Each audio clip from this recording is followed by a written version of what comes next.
Assalamu alaikum everyone. Good afternoon. How are you all? I hope all are fit and fine by the grace of Almighty Allah. I'm also fine by the grace of Almighty Allah. Now I would like to talk about my father. My father is a businessman and he also a honest man.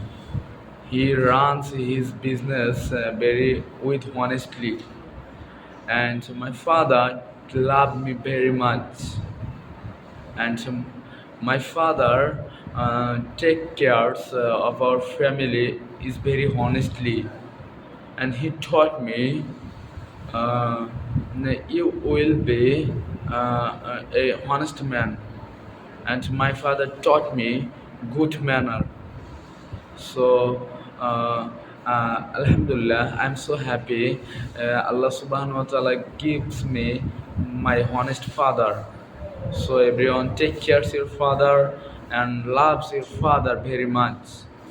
Okay, Allah Hafiz. Assalamu alaikum.